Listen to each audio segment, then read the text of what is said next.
Computer take इन हिंदी में आपका स्वागत है। मैं मोहम्मद फैज़ान। तो चलिए शुरू करते हैं माइक्रोसॉफ्ट एक्सेल 2010।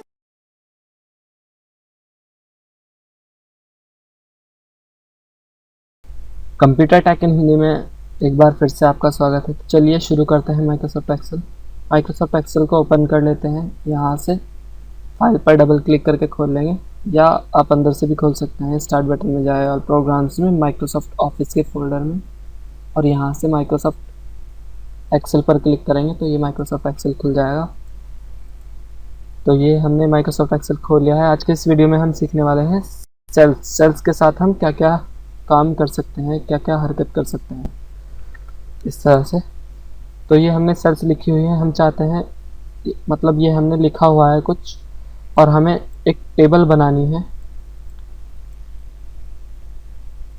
तो ये हमने कुछ डाटा लिखा हुआ है और हम चाहते हैं कि इसमें हमारे एक लाइन और लिखनी थी इसके ऊपर, लेकिन उसके नीचे, पहली वाली लाइन के नीचे और दूसरी वाली से ऊपर, इन दोनों के बीच में लिखनी थी एक लाइन। तो अब हम क्या करें? तो उसके लिए इंसर्ट वाला जो ये ऑप्शन है, इंसर्ट से हम रो इंसर्ट करा सकते हैं। जो ये पूरी लाइन कहलाती है रो, और पूरा जो ये एरिया है इस तरह से, ये वाला ये वाला ये वाला, ये शीट कहलाती है। और ऊपर खड़े में ये इस तरह से कॉलम्स कहलाते हैं। ये मैंने पहले भी बताया था, फिर बता रहा हूँ, ये सेल्स कहलाती हैं। तो हमें यहाँ पर इसके ऊपर एक सेल्स इंसर्ट करानी है। तो हम वो रो, इसके ऊपर हमें एक रो इंसर्ट करानी है। तो हम रो इस पर क्लिक करेंगे यहाँ साइड से, उसके बाद इंसर्ट पर क्लिक करेंगे और सिर्फ इंसर्ट रो शीट पर क्लिक करेंगे। तो ऊपर एक नई लाइन आ जाएगी पूरे खानों के साथ, सारे खाने होंगे उसमें। तो हम इसमें इस तरह से डाटा और बढ़ा सकते हैं। अगर हमें किसी और का डाटा और मिल गया है अपनी फाइल के अंदर, नया डेटा इंसर्ट कराने के लिए हम रो को इंसर्ट करा सकते हैं इस तरह से। ये हमने नई रो इंसर्ट करा ली। अब हुआ क्या, हमें पार्ट 3 के बीच में पार्ट 2 का टोटल दिखाना था। तो हमें यहाँ पर एक कॉलम चाहिए पार्ट 2 और पार्ट 3 के बीच में। तो जिसके बीच में चाहिए उससे अगले वाले को सिलेक्ट करना है, ना कि पिछले को, वरना ए और बी के बीच में सिलेक्ट हो आ जाएगा, वो इंसर्ट हो जाएगा। अब हमने, जब हमें यहाँ इंसर्ट कराना था तो हमने इस वाले को सिलेक्ट किया था, तब ये बीच में आया था।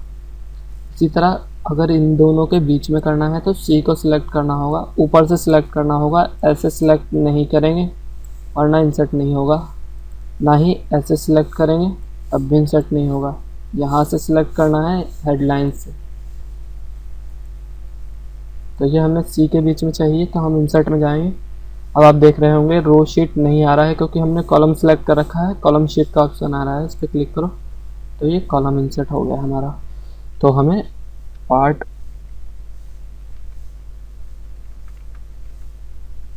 1 और पार्ट 2 का टोटल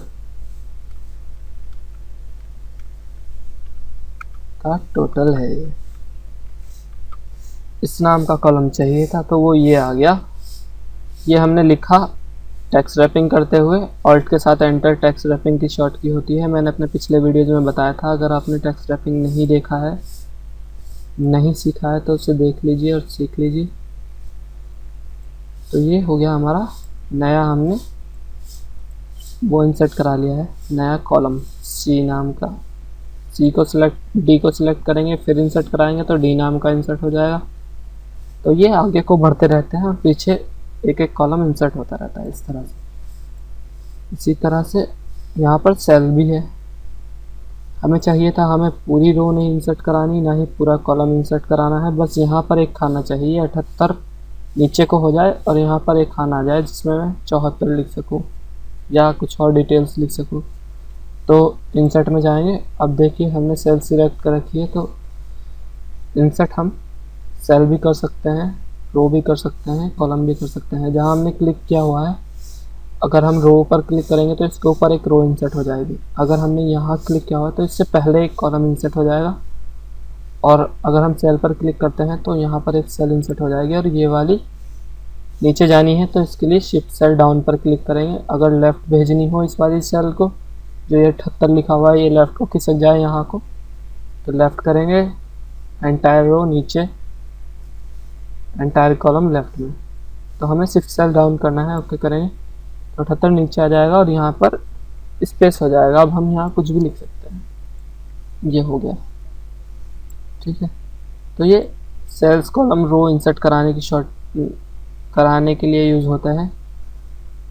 और ये इंसर्ट कैसे होंगे, जैसे यहाँ सिलेक्ट कर लिया है, ये सिलेक्ट कर लिया है या ये सिलेक्ट कर लिया है, जैसे हमने करके दिखाया है। वीडियो को प्रीवियस की पीछे से दोबारा देखिए, दोबारा नहीं तो तिबारा देखिए, समझ में आएगा, गारंटी है हमारी, ठीक है। अब ये मैंने बताया था बहुत सारे रो और कॉलम से मिलकर एक शीट बनी होती है, और हम हर शीट पर डेली का वर्क अलग अलग कर सकते हैं कि आज ये मंडे का वर्क है, ये ट्यूसडे का वर्क है, ये थर्सडे का वर्क है। तो हमें और शीट की ज़रूरत पड़ रही है, तो हम इंसर्ट में जाकर इंसर्ट शीट पर क्लिक करेंगे। इसमें हम कहीं भी किसी भी शीट पर हो, शीट इंसर्ट हो जाएगी, ठीक है। इंसर्ट शीट ये हो गई। अब हम चाहते हैं ये शीट डिलीट हो जाए, तो डिलीट में जाओ, डिलीट में जाओ और डिलीट शीट कर दो। 5वीं शीट डिलीट हो जाएगी, जिस शीट पर हम होंगे वही शीट डिलीट होगी, डिलीट शीट। ये चौथी भी डिलीट हो गई, इस तरह से। अब हम चाहते हैं ये वाला कॉलम डिलीट हो जाए, इसके हमें ज़रूरत नहीं है, तो इसको सिलेक्ट करो और डिलीट में जाकर डिलीट कॉलम पर क्लिक करो, ये कॉलम डिलीट हो जाएगा। या तुमने किसी कॉलम में क्लिक किया हुआ है, तुम चाहते हो ये कॉलम डिलीट हो जाए, तो डिलीट कॉलम पर क्लिक करो, पार्ट 4 डिलीट हो जाएगा, पार्ट 4 यहाँ से चला गया है। इसी तरह तुम चाहते हो रो डिलीट हो जाए, तो तुम इस रो को 78 वाली रो को डिलीट कर सकते हो, डिलीट रो पर क्लिक करो, ये रहा डिलीट रो, ये रो डिलीट हो गई। और तुम चाहते हो कि मैंने इसमें क्लिक किया हुआ है, जिसमें क्लिक किया हुआ है वो रो डिलीट हो जाए, तब भी वो रो डिलीट हो जाएगी। तुम चाहते हो, मैं नहीं चाहता कि ये पूरी रो डिलीट हो, बस खाली ये 49 नंबर वाला खाना डिलीट हो जाए और ये नीचे का ऊपर आ जाए, ठीक है। फिर डिलीट सेल करेंगे और शिफ्ट सेल अप पर क्लिक करके ओके कर देंगे, तो ये नीचे वाला खाना ऊपर चला जाएगा और वो डिलीट हो जाएगी यहाँ से। तो ये था इंसर्ट कराना और डिलीट कराना। तो ये था एक्सेल में शीट, रो, कॉलम और सेल इंसर्ट कराना और शीट, रो, कॉलम डिलीट कराना। मिलते हैं नेक्स्ट वीडियो में। इसको डोंट सेव पर क्लिक करेंगे। तो अगर हमारा वीडियो पसंद आया तो वीडियो को लाइक और चैनल को सब्सक्राइब ज़रूर करें, इससे आपको हमारी डेली अपडेट्स मिलते रहेंगे।